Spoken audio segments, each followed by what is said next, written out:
Welcome back to the Deep Dive. Our mission is, it's always the same. Right. We take a stack of sources, articles, research, sometimes really complex lore, and we pull out the essential knowledge you need fast. And today's topic is a big one. We're plunging into a world defined by, ice and fire and, an unavoidable fate. Norse mythology. It is an epic subject indeed. I mean, the sagas are so vast. And often contradictory. Oh, absolutely. And sometimes you only have fragments. But for anyone looking for the absolute core, the shortcut to understanding the whole pantheon. The focus is surprisingly narrow. It really is. The surviving stories, they overwhelmingly orbit around just 3 central figures. Exactly. And our goal today isn't just to list a bunch of names. No. It's to dive into this gathered material and really extract the defining psychological profiles. The surprising details, the little things that matter. And those profound, complex relationships that really bind these 3 individuals together. Right, because if you understand their dynamic, you basically hold the key to the entire Norse cosmos. We are talking about the primary engine of all the drama in Asgard. We are. First, you have Odin. The highest and oldest god. Defined by this relentless, sacrificial cunning and just this insatiable hunger for forbidden knowledge. Then you have Thor. The massive, straightforward defender. He's a stabilizing force, pure brute strength. And finally? Loki. Loki, the wily trickster. The essential chaotic intelligence who is at the same time friend, foe, and the catalyst for destiny itself. What's so fascinating here, and I think this is why it matters to you, the listener, today, is that this isn't just about some ancient tales. Not at all. These are archetypes. Leadership, protection, disruption. They resonate through, everything. Literature, film, even psychology. Absolutely. And when you see how complex and, fundamentally flawed these gods actually are. Right. Their power is conditional. It's often paid for in pain. Exactly. And when you see that, you get a much deeper appreciation for the original worldview of the Norse people, which was, harsh and fatalistic. It's a worldview where wisdom actually requires suffering. And strength requires dedication. And chaos is just this ever-present, sometimes charming element. Mm-hmm. Okay, let's unpack this foundational structure. We have to start, of course, where authority begins. At the very top. With Odin. We have to establish him immediately in his proper context. He was the highest, the oldest, and, I think most importantly, the most strategically focused of all the gods. That status, that superiority, it dictates everything he does. It really does. It fuels his relentless quest for power, for wisdom, and crucially, for the preemptive control of future events. He's less interested in the present moment than he is in what's coming. He's always preparing for Ragnarok. And his identity right from the get-go is just so multifaceted, almost schizophrenic, really, when you look at the sheer number of titles he adopts. The sources give us dozens of names, and each one highlights a different, often contradictory aspect of his nature. Precisely. He's the Allfather, which, implies benevolence, creation, a sort of patriarch. Right, a ruler over the 9 worlds, but if you look just a little deeper... He's simultaneously the Lord of the Slain. The gallows god. The god of prisoners. And even the god of cargoes. Those titles, they don't just expand his portfolio, they tell you exactly what he values and, more importantly, how he operates. That blend is so striking. Lord of the Slain and gallows god that instantly links his authority to death, war, and sacrifice. Specifically hanging sacrifices, which we'll get to. But connecting that to god of cargoes and god of prisoners, that suggests something, even more fundamental about luck and fate. I think if you connect this to the bigger picture, Odin is the god who controls outcomes. Ah, okay. God of cargoes. That implies control over the look of a journey, the safety of trade. The volatile elements of fortune. Exactly. And god of prisoners, that's sometimes interpreted as the god who binds and restricts, often with spells or magic, or who controls the fate of those captured in war. So he's the god of contracts, broken promises, and the ultimate destiny of, everything. Men and materials. His authority isn't just over creation, it's over volatility itself. He controls the high-risk, high-reward aspects of existence. And the source material is really clear that he has different names in different places. He does. He's called Grimnir, which means the masked one. And third. And third, right, meaning the third one. This emphasis on multiple identities shows that he's worshipped in different forms, different tongues, but he is always Odin. He's a master of disguise. Because his true nature is just too complex, too cunning, and maybe just too terrifying to reveal outright. Speaking of masks, the primary way he interacts with the physical world is also defined by this need for, well, for multiple identities and constant observation. Right, the sources detail his method of travel. He walks among mortals, Disguised as a tall man, often wearing a simple cloak and a broad-brimmed hat. which conveniently conceals his singular, sacrificed eye. And this is a critical strategic detail. The highest god, the All-Father, chooses to cloak his immense divinity and power. Just to gain perspective. He needs to see the world as people see it. This shows a profound strategic humility, but also a ruthless practicality. That makes sense. Intelligence you gather as an all-powerful god on a throne is going to be filtered. Biased, yeah. But intelligence gathered as some non-threatening wanderer is raw. It's authentic. He's constantly gathering intelligence, not just for war, but for understanding the human condition and the movements of chaos. And here's where it gets really, really interesting. Because his desire for knowledge isn't a simple intellectual curiosity. No, it's a manic driving force. Achieved through self-mutilation and immense pain, this willingness to sacrifice everything for wisdom and power, that is the core defining feature of Odin. It's the absolute foundation of his character. It is. I mean, most people know the famous exchange, right? Yeah. The sacrifice of his eye at Mimir's well in exchange for a single drink of ultimate wisdom. The sight of one eye for infinite understanding. A small price, in his view. But our sources point to an even more terrifying ordeal. The ultimate self-sacrifice for the knowledge of runes and magic. This is what established him as the master of fate. Let's do a deep dive on that ordeal, because the details are, well, they're horrific, and they're so culturally profound. This wasn't a transaction like the eye was. Not at all. This was a complete act of self-violence. Odin sacrificed himself to himself. Hanging from the world tree, Yggdrasil. And we should probably pause on Yggdrasil for a moment. Good idea. This is not just a tree. Bro. It's the axis mundi, the absolute center of the Norse cosmos connecting all 9 worlds.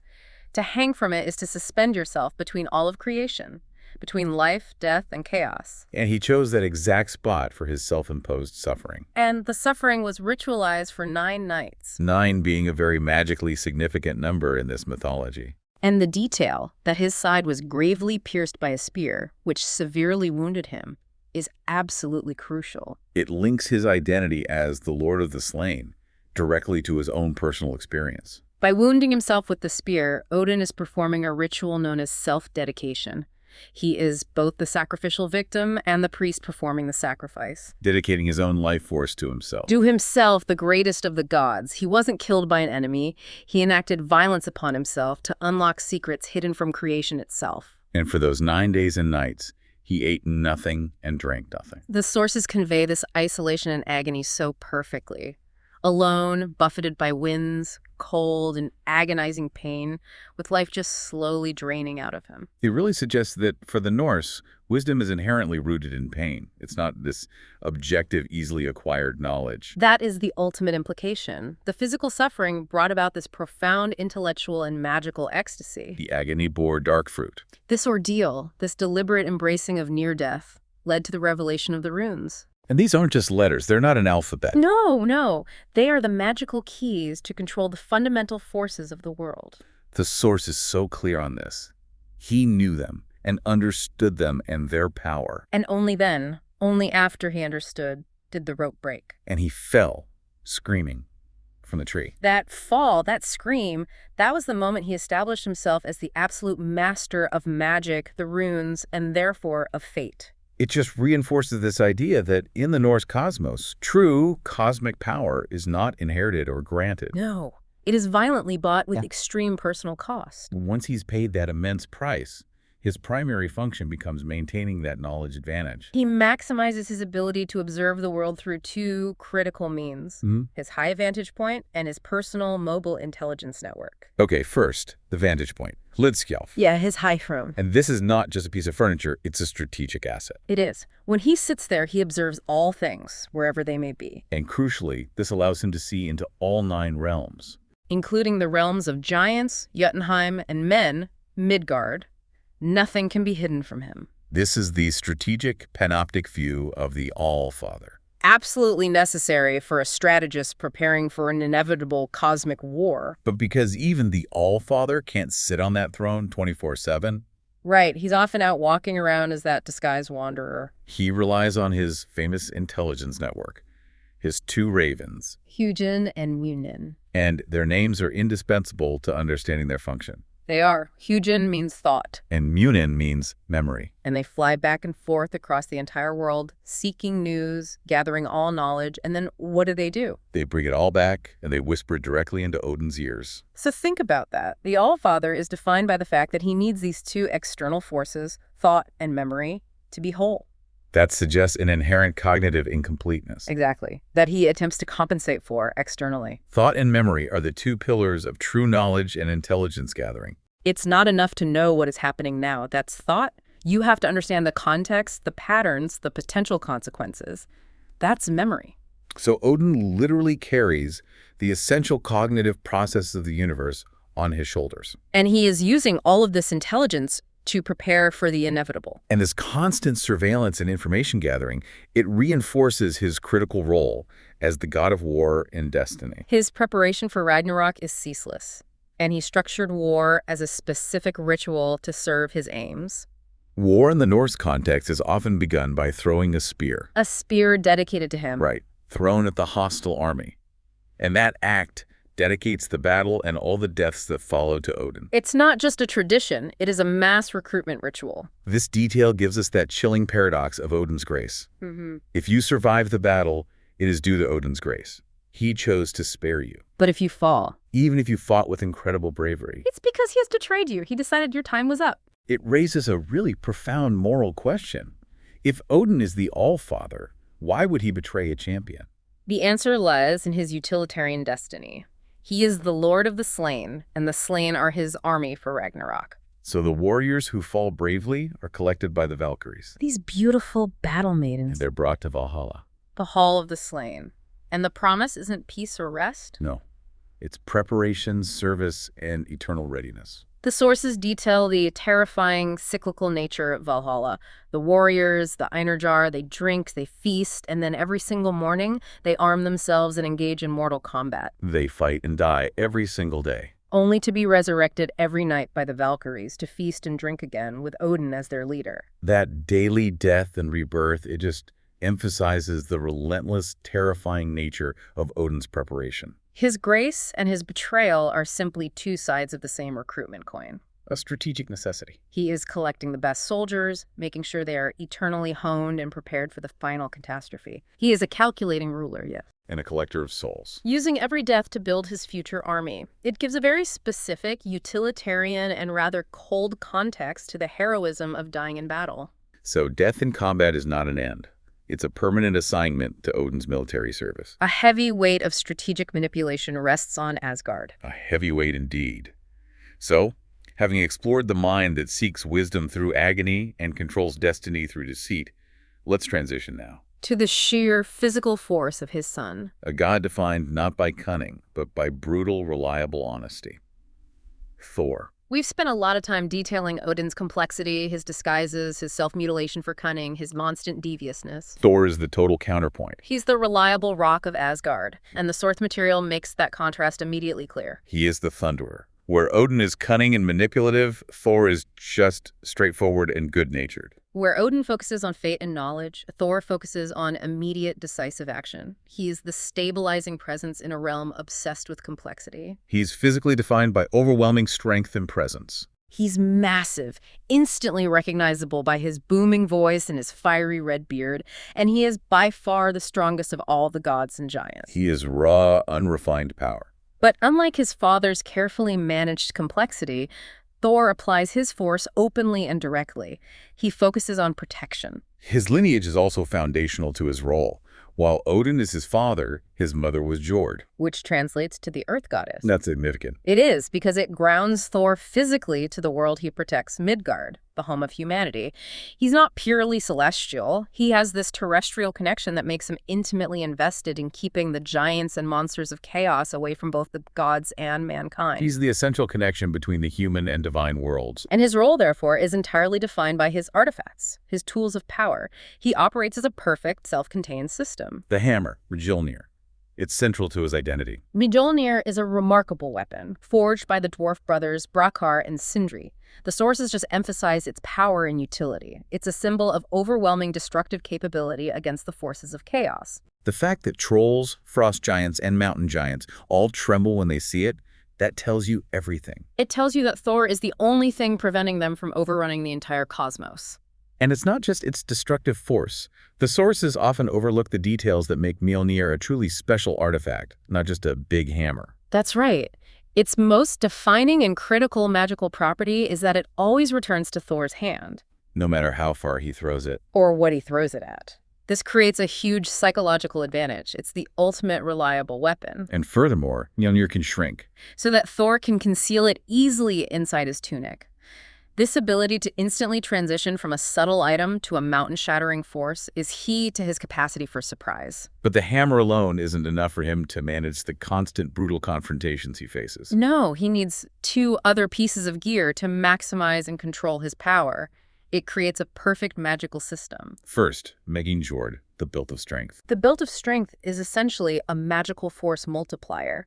When he clasps it around his waist, his already immense strength is doubled.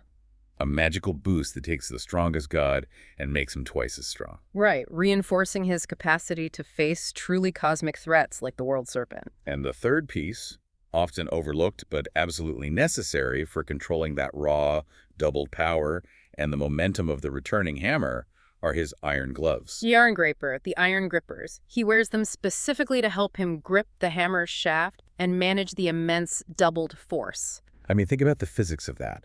A weapon that can shatter mountains and always returns with crushing velocity. If your strength is doubled, controlling the force of Mjolnir requires absolute non-slip control. So the gloves ensure the physical connection between the god and his weapon remains perfectly intact. It prevents disaster. So if Odin is defined by internal knowledge, manipulation, and sacrifice, then Thor is defined by external strength, reliable defense, and his interlocking system of artifacts. Which leads directly into his primary role, the defender. His responsibility is dual, and this duality is fundamental to the stability of the cosmos. Thor is the defender of both Asgard, the home of the gods, and Midgard, the home of humans. He spends a lot of his time traveling between the two, keeping the cosmic boundaries secure. And because he is so active, so reliable, so constantly engaged, the source material emphasizes that there are more stories about Thor and his direct physical adventures than perhaps any other deity. He's the action hero of the pantheon. Consistently out there doing the heavy lifting. The constant danger posed by the Jotnar, the giants, means Thor is always on the road. We see this in the myth of Utgarda Loki, where Thor is tricked by these illusions of scale. But even in trickery, his sheer physical strength is just undeniable. He's the god you call when you need immediate, decisive force and protection. Not a protracted magical scheme. And this straightforward nature extends to his domestic life. To add dimension to his character, we get a snapshot of Thor's family life. He lives in his hall, Bilsvernir, in Thrudheim, and he has a robust family structure in Asgard. His wife is Sif. Legendary for her long golden hair that, in one myth, Loki actually steals. Which is the incident that forces Loki to earn the gods, their most prized treasures, including Mjolnir, to replace it. Exactly. So it shows how Thor's domestic life is often intertwined with these grand cosmic events, usually triggered by chaos. And they have children mentioned in the sources. They do. Their sons are Modi, who is aptly named the Angry. And Magni, meaning the strong. And their daughter is Thrud, the powerful. Strength, decisive action, and strong emotions definitely run in Thor's family line. But there's also his stepson, Ullr, Sif's son from before she married Thor. And Ullr brings a completely different dimension to the family dynamic. He's noted as the god who hunts with the bow and arrows, and interestingly, he is the god with skis. The god with skis, that's a fascinating detail. It is. It speaks of a totally different skill set. Yes. While Thor represents brute force and direct confrontation, Ullr's inclusion shows the need for precision, skill, and mobility, especially across snowy terrain.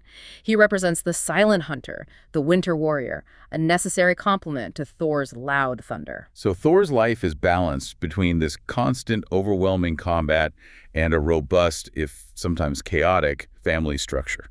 We've established the calculating, fate-driven ruler, Odin, and the dependable, force-driven defender, Thor. So now we must turn to the figure who complicates and ultimately destabilizes everything. Loki. If Odin is the calculated risk-taker and Thor is the reliable anchor, Loki is the volatile, unpredictable, and charismatic element that drives the entire cosmic narrative toward its inevitable, disastrous conclusion. He is the dramatic necessity. He is. Let's start with his profoundly paradoxical persona. The sources describe him visually as very handsome. Plausible, convincing, and deeply likable. He presents himself as someone utterly charming, someone you instinctively want to trust. And that precisely is the danger. This pleasant exterior contrasts so sharply with the source's internal assessment, a being filled with so much anger, envy, and lust. He weaponizes his superficial charm to manipulate those around him, Often playing the role of the beloved companion right up until the point he orchestrates their downfall. and crucially, his real weapon is his mind. He is described as the most wily, subtle, and shrewd inhabitant of Asgard. And this is the central tension point we mentioned earlier. He is trickier and more cunning than any god or giant. Including Odin. This one detail fundamentally complicates the entire cosmology. It really does. Odin sacrifices an eye and hangs himself for 9 nights to gain the ultimate cunning and knowledge of fate. Yet his blood brother, Loki, possesses a naturally superior intellect for mischief and deceit. Loki's cunning is inherent. It's effortless, it's intuitive. While Odin's was hard-won, bloody, and ultimately vulnerable to Loki's innate superiority. So the listener has to ask, why would Odin, the god of wisdom and calculation, tolerate a greater source of chaos and deception in his inner circle? It's the central flaw, and understanding Loki's origins helps explain this chaotic nature. Unlike Thor and Odin, Loki is not purely Isser. He descends entirely from giants, the Jutnar. We should detail his parentage. Yes. His mother was Laufey, also called Nal, or Needle. She was noted for being slim, beautiful, and sharp. Indicating both physical and intellectual acuity. And his father was Farbauti, a giant whose name means he who strikes dangerous blows. And he was every bit as dangerous as his name suggests. So Loki is the immediate product of sharp intellect and brute destructive force. Which explains his internal conflict and his ability to perfectly straddle the line between Asgard and its mortal enemies. And this giant heritage is immediately reflected in his own immediate family, confirming his title as the father of monsters. Exactly. Loki's children, particularly by the giantess Angerbua, they aren't just mythological characters, they are the literal harbingers of Ragnarok. We are talking about Fenrir. The enormous wolf destined to devour Odin. Jörmungandr. The world serpent whose coils encircled the entire earth. And Hel. The half-beautiful, half-corpse ruler of the realm of the dead. Loki isn't just a trickster. He is literally breeding the instruments of the god's destruction. And beyond his mind, he has powerful magical skills that aid in his trickery and his capacity for infiltration and disguise. His shape-shifting is paramount. He can transform his shape to look like other people or change into various animal forms. A salmon, a fly, a mare, an old woman. He also possesses shoes that allow him to walk through the sky. These abilities make him the ultimate master infiltrator.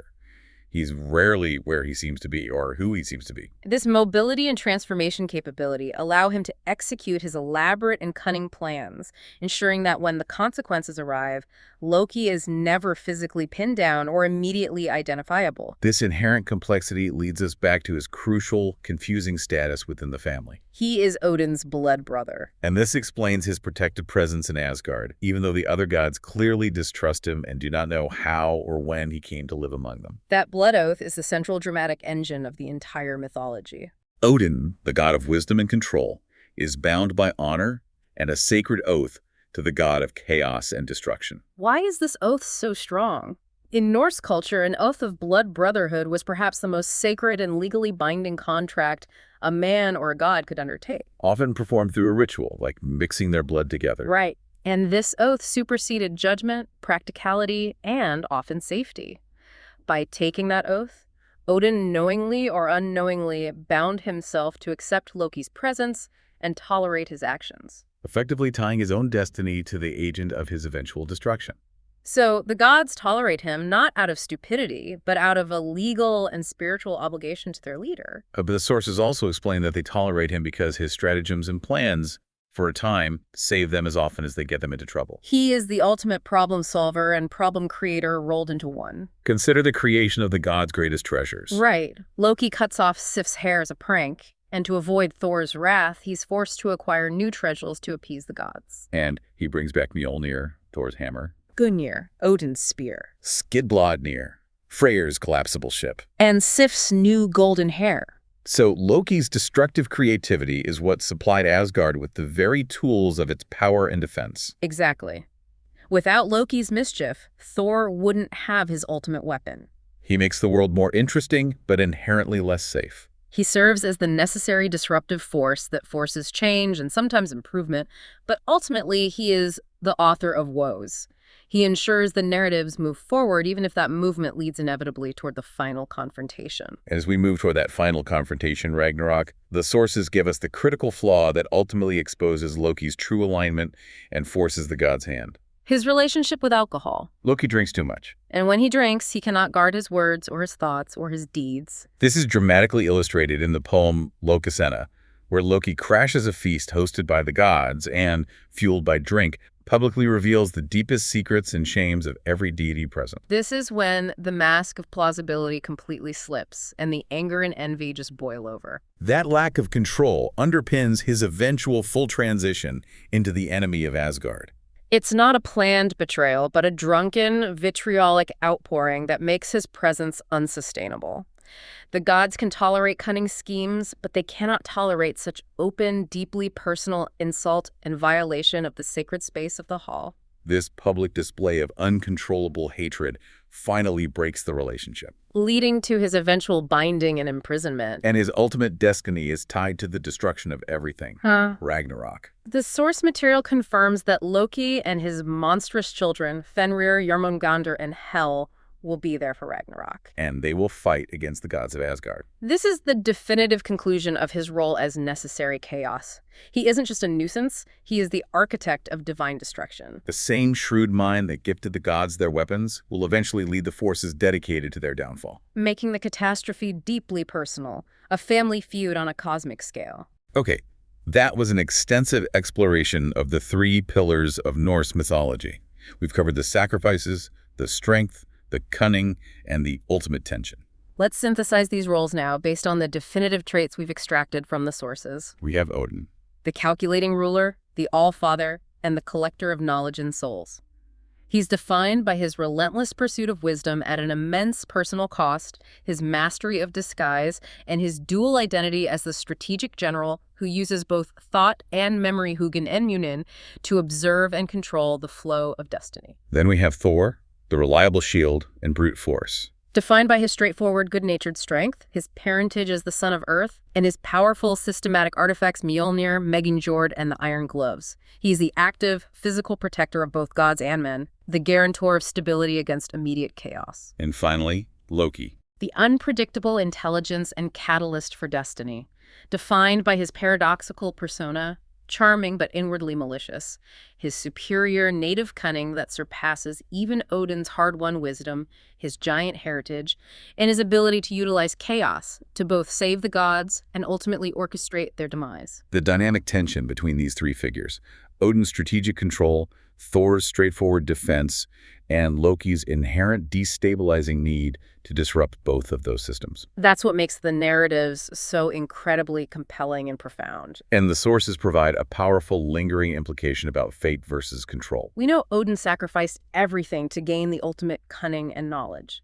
Yet Loki is explicitly described as being even more cunning than the highest god. So, if you follow that logic, what does this all mean for the eventual fate of Asgard? It implies that the highest god's greatest strategic flaw, his decision to maintain the blood oath and tolerate Loki, is also the source of an intellect inherently superior to his own. It suggests that sheer power and hard-won wisdom might not be enough to control destiny. Not when faced with a superior native cunning that is also bound by unbreakable ancient ties. Odin gained knowledge to prevent Ragnarok, but his honor prevented him from eliminating the one force Loki who would guarantee it. The greatest danger to the gods was allowed into their inner circle, not because they were weak, but because the ultimate seeker of knowledge failed to control the greatest source of chaos due to an antiquated sense of honor. A fascinating and terrible thought to leave you with. If Odin, the master of runes and fate, knew that Loki would lead the charge against him, was he truly the master of destiny? Or was he merely a pawn in a cosmic drama dictated by a mischievous intellect that he was honor-bound to protect? Something to mull over as you explore the sagas further. Thank you for joining us for this deep dive.